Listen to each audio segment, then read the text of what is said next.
बच्चों, आज हम पढ़ने जा रहे हैं चैप्टर नंबर 50 मुकाबला। लाल किले में बादशाह औरंगजेब का दरबार लगा था। दरबार के बीचों बीच मंच बना था जिस पर बहुत बड़ा पिंजरा रखा हुआ था। उसमें एक भयंकर शेर बंद था। उसकी लाल लाल आंखें बहुत डरावनी लग रही थी कि भीषण दहाड़ सुनकर लोगों के कलेजे कांप रहे थे। तो यहाँ पर बादशाह औरंगजेब का दरबार लगा था और बीच में एक मंच था और वहाँ पर एक बहुत बड़ा पिंजरा रखा हुआ था जिसमें एक बहुत भयानक शेर बंद था। ऐसे भयानक शेर को बादशाह के शिकारी जंगल से पकड़कर लाए थे। बादशाह ने बहुत गर्व से शेर की ओर देखा और कहा, क्या हमारे दरबार में कोई इतना बहादुर है जो इस शेर से कुश्ती लड़ सके? अब वो चाहते थे कि इस बहादुर शेर से कौन, हमारे दरबार में ऐसा कौन बहादुर है जो इस शेर से कुश्ती लड़ सकता है। बादशाह की बात सुनकर सारे दरबारियों को सांप थम गया और सबकी जवानों पर ताले पड़ गए। अचानक महाराजा जसवंत सिंह खड़े हुए और बोले, जहाँ पना मेरा सिंह इस शेर को क्षण भर में ढेर कर देगा। तो इतना सुनने के बाद अचानक महाराजा जसवंत सिंह खड़े हुए और बोले कि मैं इस शेर से लड़ना चाहता हूँ। तुम्हारे पास क्या इससे भी भयंकर शेर है? बादशाह ने पूछा। हाँ जहाँ पना, महाराजा जसवंत सिंह ने गर्व से बताया। महाराजा की बात सुनकर औरंगजेब को हैरानी हुई और वो बोला, हम तुम्हारे सिंह की ताकत जरूर देखेंगे, पर याद रखना अगर तुम्हारा सिंह इस जबरदस्त शेर से पिछड़ गया तो हम तुम्हारा सर कलम करवा देंगे। शर्त मंजूर है? औरंगजेब ने चुनौती देते हुए जसवंत सिंह से कहा। मंजूर है जहाँ पना, महाराजा ने कहा। दूसरे दिन दो शेरों का मुकाबला देखने के लिए सभी बहुत उतावले हो रहे थे। दरबार में काफी भीड़ थी। बादशाह अपने सिंहासन पर आकर बैठ गया।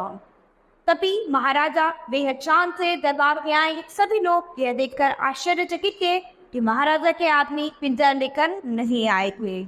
फिर सिंह कहाँ था? महाराजा के साथ केवल उनका किशोर पुत्र था जो देखने में थोड़ा प्राकृतिक लग रहा था। बहुत ही साहसी था। तुम्हारा सिंह कहाँ है? बादशाह ने पूछा। मेरा सिंह मेरे साथ है जहाँ पना, अपने शेर को मुकाबले के लिए खड़ा कीजिए, जसवंत सिंह ने उत्तर दिया। बादशाह का आदेश पाकर सिपाहियों ने जंगली शेर को एक बड़े से अहाते में छोड़ दिया। जसवंत सिंह ने अपने पुत्र की ओर मुस्कुराकर देखा। पुत्र ने पिता के चरण छुए और आशीर्वाद लेकर अहाते में घुस गया। तो यानी जसवंत सिंह का जो बेटा था वही उनका सिंह था। तो वो अपने बेटे से ही उस शेर का मुकाबला कराना चाहते थे। सब लोग कलेजा थाम कर मुकाबला देख रहे थे। एक और भयंकर जंगली शेर था तो दूसरी ओर पराक्रमी किशोर। सब लोग यही सोच रहे थे कि महाराजा जसवंत सिंह ने बेकार ही अपने पुत्र को मुसीबत में डाल दिया है। लेकिन न तो जसवंत सिंह के चेहरे पर चिंता की कोई रेखा थी और न ही उनका पुत्र भयभीत था।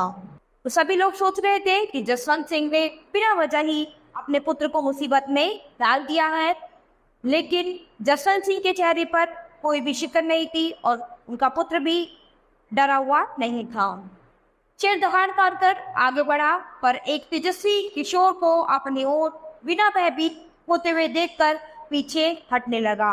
तो शेर दहाड़ के जैसे ही आगे बढ़ा और उसने देखा कि सामने जो तेजस्वी बालक है वो बिना डरे हुए उसके सामने खड़ा है। तो शेर उसके इस साहस को देखकर पीछे हटने लगा। इस पर बादशाह के सिपाहियों ने भालों की नोकों से शेर को उकसाया तो शेर किशोर पर झपटा। किशोर फुर्ती से एक ओर हट गया और उसने शेर का वार खाली कर दिया। अब की बार किशोर ने बिजली की सी फुर्ती से बयान से तलवार निकाल ली। तभी महाराजा जसवंत सिंह गरजे, सुनो पुत्र, निहत्थे पर तलवार से बात करना राजपूतों का नियम नहीं है। तो जैसे ही उस किशोर ने तलवार निकाली शेर को मारने के लिए तो एकदम महाराजा जसवंत सिंह जी गरजे और बोले कि पुत्र, निहत्थे पर वार करना राजपूतों का नियम नहीं है। तलवार फेंक दो और शेर से भिड़ जाओ। किशोर तुरंत तलवार दूर फेंककर निहत्था ही भयंकर शेर का मुकाबला करने के लिए तैयार हो गया।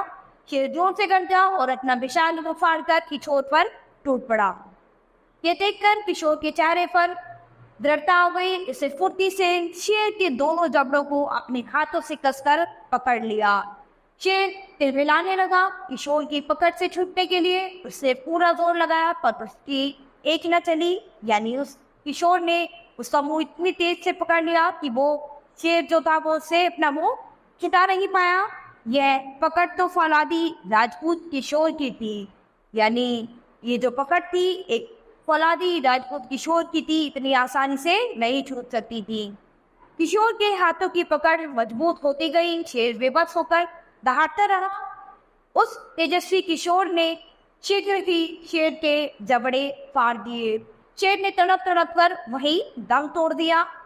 सभी लोगों ने किशोर की अद्भुत वीरता की प्रशंसा की। महाराजा जसवंत सिंह ने खून से लथपथ पुत्र को प्रेम पूर्वक गले से लगा लिया। नियंत्री सिंह ने एक जंगली शेर को मौत के घाट उतार दिया था। क्या आप जानते हैं इस वीर किशोर का नाम क्या था? इस वीर किशोर का नाम पृथ्वी सिंह था। यानी पृथ्वी सिंह जसवंत सिंह के पुत्र पृथ्वी सिंह थे, जिन्होंने उस शेर से मुकाबला किया था एक सिंह की भांति। हमारी भारत माँ सचमुच बहुत धन्य है कि यहाँ समय समय पर पृथ्वी सिंह जैसे वीर जन्म लेते हैं। ऐसे वीरों पर हमें गर्व है। हमारी पृथ्वी पर समय समय पर बहुत से एक वीरों ने जन्म लिया है, उनमें से एक पृथ्वी सिंह भी है और हमें अपने इन वीरों पर बहुत ही गर्व है। तो बच्चों, यहाँ पर एक मुकाबला, एक साहस की कहानी थी जिसमें पृथ्वी सिंह ने एक शेर का मुकाबला किया था। तो ये चैप्टर बच्चों हमारा यही खत्म होता है। वो अपनी नई क्लास में मिलेंगे अपने नए चैप्टर के साथ।